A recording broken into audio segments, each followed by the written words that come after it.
Hello everyone, welcome to ranker choice classes. My name is Ravi. आज हम लोग पढ़ने चल रहे हैं ये जीन्स क्या होते हैं और टाइप्स ऑफ जीन्स क्या होते हैं। चलिए स्टार्ट करते हैं। तो जीन्स बेसिकली ये पार्ट ऑफ डीएनए होता है, या कह सकते हैं specific nucleotide sequence of DNA that transcribe all types of RNA. इसी प्रोसेस को ट्रांसक्रिप्शन बोलते हैं और इस न्यूक्लियोटाइड सीक्वेंस को हम लोग जीन्स बोलते हैं। अगर हम बात करें टाइप्स ऑफ जीन्स की, तो टाइप्स ऑफ जीन्स आपको बहुत तरह के होंगे, लेकिन हम लोग यहाँ पे कुछ स्पेसिफिक जीन्स के बारे में पढ़ेंगे। चलिए स्टार्ट करते हैं पहले जीन्स से। तो पहला जीन जो आपको दिख रहा है, इसे हम लोग बोलते हैं house keeping genes. House keeping gene वो जीन होते हैं जिनका रिक्वायरमेंट हमको मोर और लेस कांस्टेंट लेवल में चाहिए रहता है, या कह सकते हैं ऐसे जीन का प्रोडक्ट जो हमको जीवित रहने के लिए मोर और लेस कांस्टेंट लेवल में रिक्वायरमेंट होता है, इसी को हम लोग के बोलते हैं हाउस कीपिंग जीन। ध्यान रखिए, हाउस कीपिंग जीन का एक्सप्रेशन हम लोगों को नॉर्मल या कहते हैं कांस्टेंट लेवल में रिक्वायरमेंट होता है, इसलिए इसको हम लोग हाउस कीपिंग जीन्स बोलते हैं।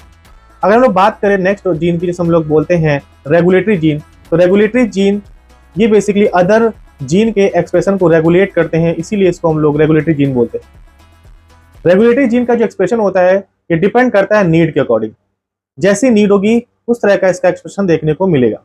अगर बात करें स्ट्रक्चरल जीन की, तो स्ट्रक्चरल जीन वो जीन होते हैं जो एक फंक्शनल प्रोटीन को कोड करते हैं और जिनका रिस्पॉन्सिबल या कह सकते हैं जिनका पार्टिसिपेशन सर्टेन मेटाबॉलिक रिएक्शन के लिए होता है।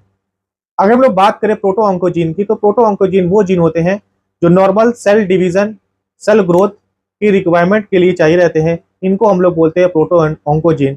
ध्यान रखिए, अगर इसमें कोई म्यूटेशन हो जाता है, कोई चेंजमेंट हो जाता है, तो यही प्रोटो ऑन्कोजीन कन्वर्ट हो जाते हैं ऑन्कोजीन में, जो आगे जाके सेल डिवीजन को अनकंट्रोल कर देते हैं और कैंसर को कॉज करते हैं।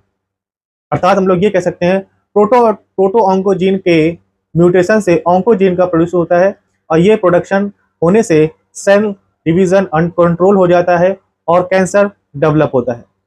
अगर हम लोग बात करें ट्रांसपोजोन के बारे में, तो transposon basically it is are jumping gene, इनको हम लोग जंपिंग जीन भी बोलते हैं, और ये विद इन जीनोम क्या करते हैं बेटा, मूव कर सकते हैं, इसीलिए इसको हम लोग जंपिंग जीन भी बोलते हैं। मुझे लगता है कि आपको जीन क्या होते हैं, टाइप्स ऑफ जीन क्या होते हैं, इसको समझ में आ गया होगा। ऐसे ही मोर वीडियोस के लिए रैंकर चॉइस क्लासेस को सब्सक्राइब करिए और फॉलो करें इंस्टाग्राम पे।